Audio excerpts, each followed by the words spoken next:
الحمدللہ وحدہ لا شریک لہ والصلاة والسلام علی من لا نبی بعدہ وعلی آلہ وصحابہ الذین اوفوا عہدہ۔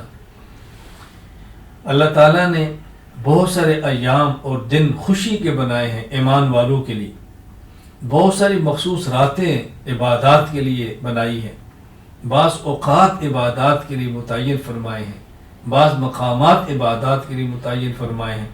ہمیں چاہیے وہ دن جو اللہ کے خصوصی عبادت کے ہیں ان کو عبادت میں لگائیں، وہ خاص گھڑیاں جو اللہ کے مانگنے کی ہیں اس میں لگائیں۔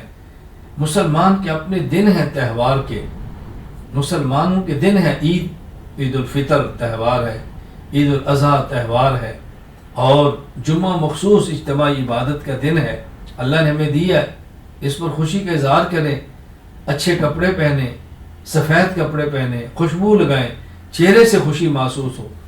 اور وہ دن جو کفار نے اپنے لیے متعین کیے ہیں وہ ہمارے دن نہیں ہیں، ہمیں ان دنوں سے بچنا ہے، ہمیں اجتناب کرنا ہے۔ ابھی 25 دسمبر آ رہی ہے، اس کو کرسمس ڈے کے دور پہ منایا جاتا ہے، یہ عیسائیت کا دن ہے، اسلام کا دن نہیں ہے، یہ مسلمانوں کی خوشی کا دن نہیں ہے، یہ مسلمانوں کی عبادت کا دن نہیں ہے۔ اس بات کو سمجھیں۔ ایسی تقاریب میں جانا، کیک کاٹنا اور اس پر فخر کرنا، یہ بہت افسوس کی بات ہے کہ انسان کی مجبوری ہو کہ ماحول اس کے بغیر اس کو نکلنے کا راستہ نہ دیتا ہو، گزارا نہ ہوتا ہو، مجبوری میں پھنس جائے، یہ تو الگ بات ہے۔ لیکن خوشیوں میں جانا، تقاریب میں شرکت کرنا، اس پہ کیک کاٹنا اور اس پہ خود ہدیے دینا، مبارکبادیں دینا، ہمیں اس سے اجتناب کرنا چاہیے۔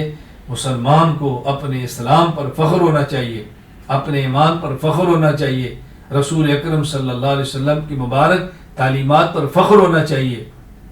ہم نے اپنی تہذیب کو عام کرنا ہے، اپنے کلچر اور رواج کو رواج دینا ہے، ہم نے اس پر محنت کرنی ہے۔ رسول اکرم صلی اللہ علیہ وسلم کا لباس، نبی پاک صلی اللہ علیہ وسلم کا مبارک چہرہ، رسول اکرم صلی اللہ علیہ وسلم کی پاکیزہ زندگی، ہم خود بھی اس کو اپنائیں اور پوری امت میں اس کو عام کرنے کی کوشش کریں۔ اسلامی تہواروں کو سمجھیں اور کفریہ تہواروں سے خود کو بچائیں اور دوسروں کو بچانے کی مناسب پیار سے، محبت سے ترتیب بنائیں۔ اللہ ہم سب کو رسول اکرم صلی اللہ علیہ وسلم کی سچے دین پر چلنے کی توفیق عطا فرمائے۔ وآخر دعوانا الحمدللہ رب العالمین۔